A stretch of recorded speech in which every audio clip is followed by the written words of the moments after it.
You moved it. I saw you. Andy.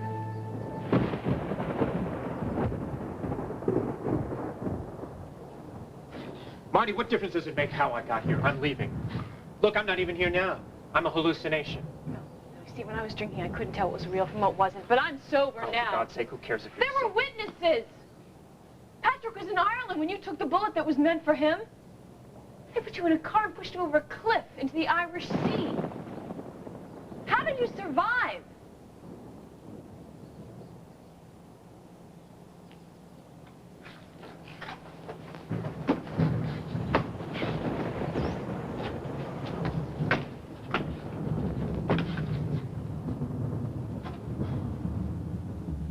It was fate. The same fate that keeps putting you and me in the same room.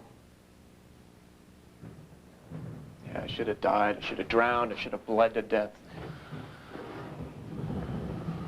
But I didn't.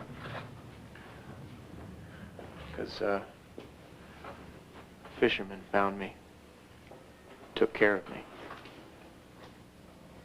Why didn't you send word back to the States? I didn't even know who I was. It took me months to get back my memory, my strength. And when it all came back to me, I wanted to come here in my own time, in my own way. Look, Marty, I got a lot of loose ends to do. I don't have time to be... Wife. What about Blair? Does she even know you're alive? Have you seen her? Todd! No, I haven't seen her. I just got here today. Today? Why did you come to Vicky's cabin?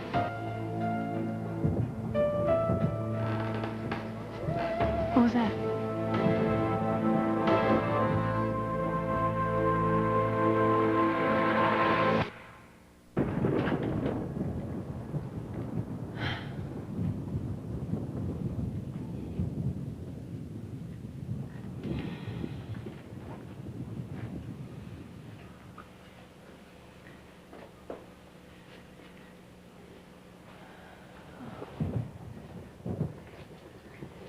Nothing up there, as far as I can tell. Must have been a squirrel or a rat or something.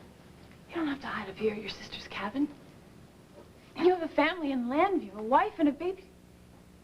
Do you even know about her? No, I know all about the kid. Vicky told me. Vicky? I thought you came straight here. I did. Come straight here from the airport where I saw Vicky. She was on her way out of town, and, I saw her. She was in the first-class lounge. She was buying a drink for one of her personalities, and, boy, when she saw me, she wanted to call the Ghostbusters. I don't blame her.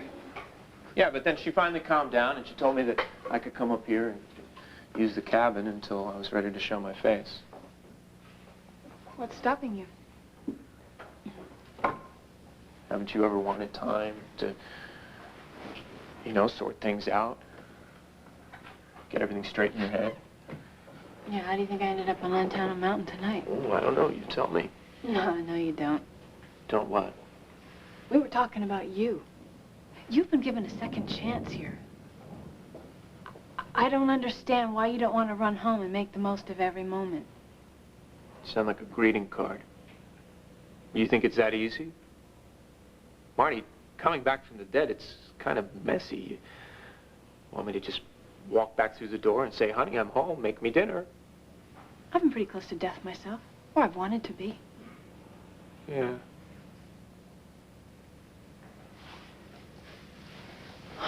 Something I want to tell you.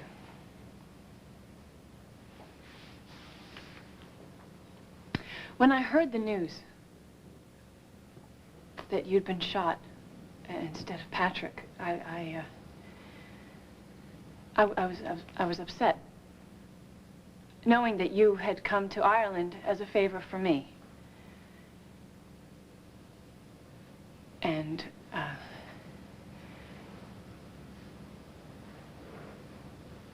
well, you're not the only one with a guilty conscience. Come on, Marty. Found out I was dead, you must have wanted to drink a champagne. At another point in my life, I would have. All right, lupus. Okay, so apple cider, whatever. Just stop it.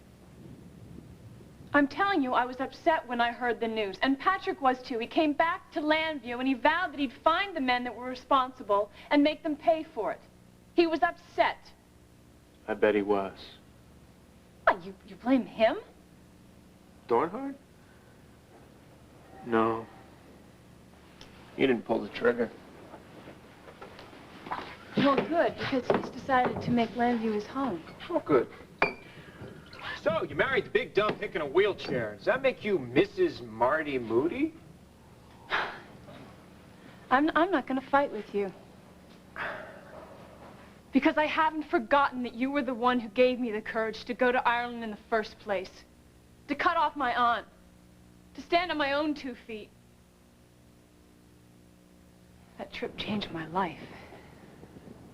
That makes 2 of us. I never had the chance to thank you for that. Well, if that's the way you feel about it, then maybe it's your turn to do me a favor.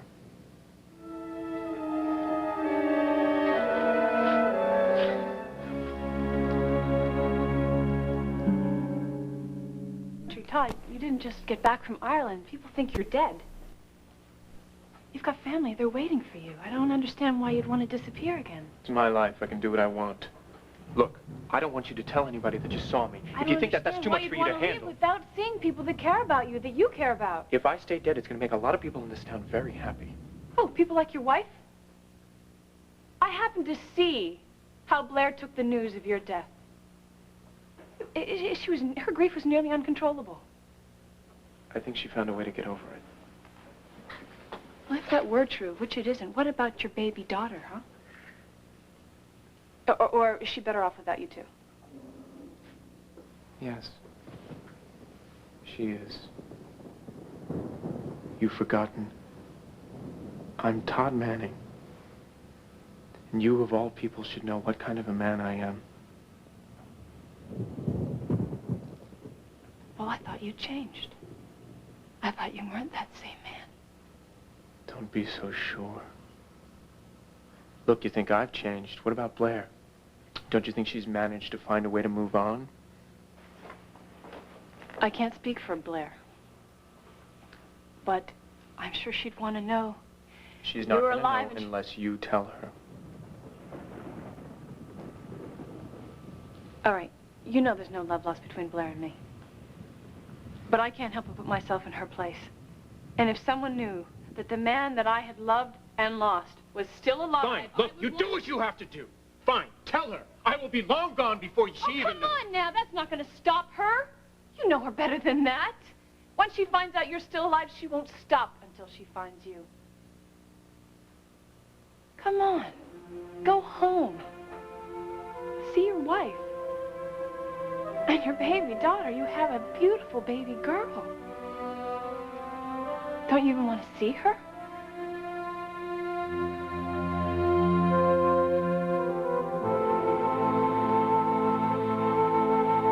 It's not just bread. You know, you're right, Marty.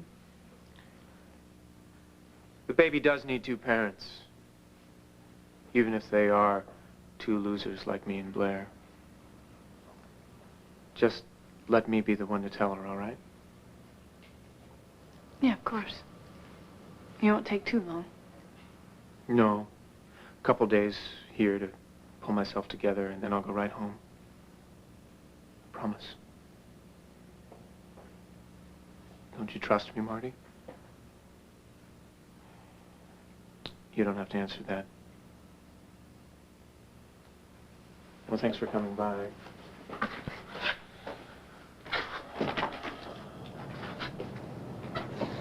Looks like the storm passed over. Didn't even rain.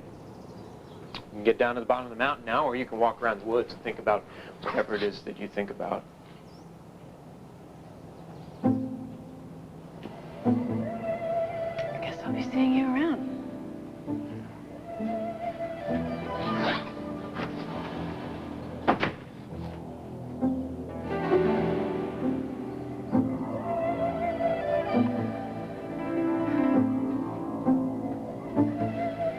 Thought you'd never leave.